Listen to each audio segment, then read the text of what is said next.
Welcome to the Explainer. So today we're opening up a brand new toolkit. If you've ever wanted to talk about health, wellness, and self-care in B1 level German, well, you're in exactly the right place. We're going to unlock these conversations using a specific set of grammatical tools called modal verbs. And trust me, by the end of this Explainer, you won't just be memorizing vocabulary, you'll actually be structuring your thoughts and advice just like a native speaker. Wie wichtig ist eine gesunde Lebensweise für dich? How important is a healthy lifestyle to you? It's an awesome conversation starter, right? But here's the thing. To answer it effectively, to really express your personal boundaries, give advice, or talk about what's absolutely necessary for good health, you can't just rely on basic verbs. You need a little nuance. You need the grammatical tools we're breaking down today. So here's our roadmap for today. First, the healthy grammar foundation. Second, 5 essential modal verbs. Third, mastering subordinate clauses. Then, fixing common grammar mistakes, followed by speaking and writing practice. And finally, a final quiz and summary. All right, let's jump straight into section 1, the healthy grammar foundation. To kick things off, let's look at some foundational nouns. We've got die Gesundheit for health, die Bewegung for movement, and der Schlaf for sleep. But I really want you to pay special attention to die Ernährung, which is nutrition, and der Stress. These two concepts are massive parts of a healthy lifestyle, and they're exactly what we'll be giving advice on using our new grammar tools today. Okay, let's dive into this sentence structure, specifically the core formula for German main clauses. Think of it kind of like a train. Your subject leads, then your modal verb acts as the engine, firmly anchoring position 2. After that comes your complement or any additional info, and finally, your main verb just sits comfortably at the very end in its infinitive form, kind of like a caboose. Moving right along to section 2, 5 essential modal verbs. What's really cool here is how we can map our emotional intent directly to German verbs. Think of this as your master cheat sheet. We're dialing all the way from a gentle recommendation using sollte to a strict necessity with muss, or even expressing a personal wish with möchte. So you aren't just translating words anymore. You're actually learning how to calibrate your health advice. Let's take a closer look at sollte.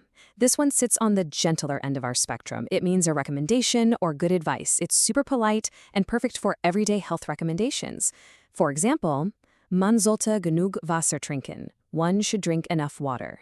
Now, I invite you to mentally complete this next sentence. Man sollte mehr Obst und Gemüse. If you just thought of the word essen at the very end of that sentence, you are definitely getting the hang of this. Now, let's contrast that gentle advice with muss, which is all about necessity or duty. This is our heavy-duty tool. Bei starken Schmerzen muss man zum Arzt gehen. With severe pain, one must go to the doctor. See the difference?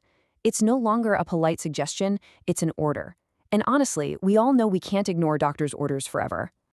You know, it's pretty easy to confuse possibility with permission. Check this out.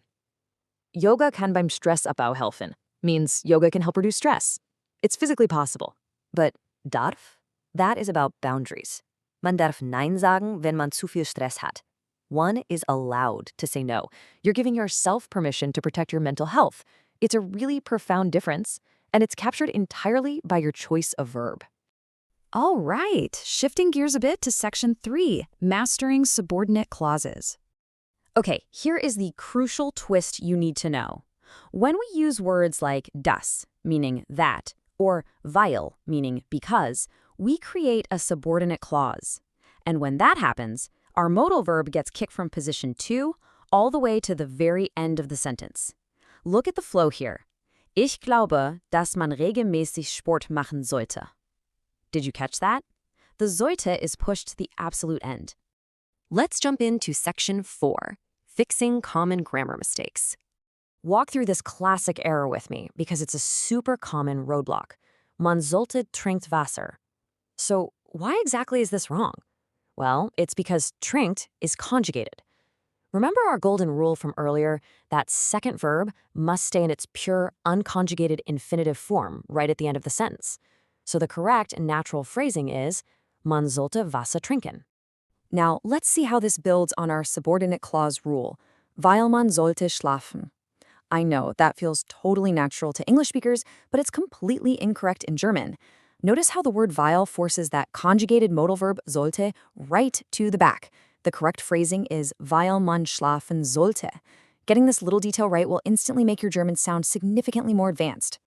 Time to put this into practice with Section 5, Speaking and Writing Practice. Okay, here is our prompt. Max says, regelmäßige Sporteinheiten helfen, fit zu bleiben und das Immunsystem zu stärken. So, regular sports units help to stay fit and strengthen the immune system.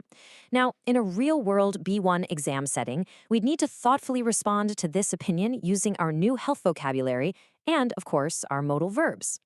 We can actually break down the perfect B1 response into 4 totally logical steps. First, an introduction agreeing with Max. Second, discussing the advantages, where we organically weave in kann for benefits. Third, transitioning to diet, where we drop in sollte for polite advice. And finally, connecting it to our everyday life using möchte for personal goals.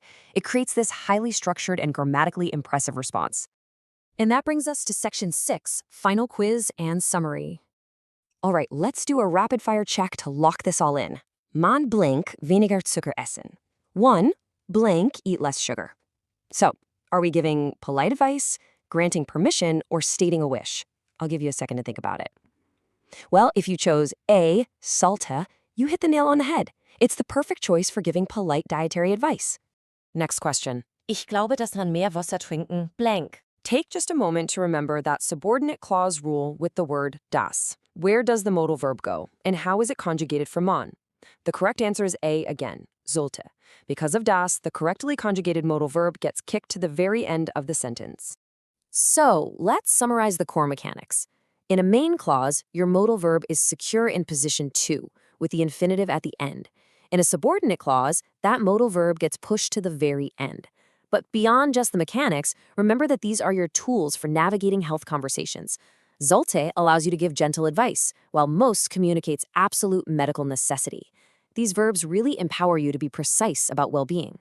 To wrap up this explainer, I want to leave you with a final provocative question. Was möchtest du in Zukunft für deine Gesundheit tun?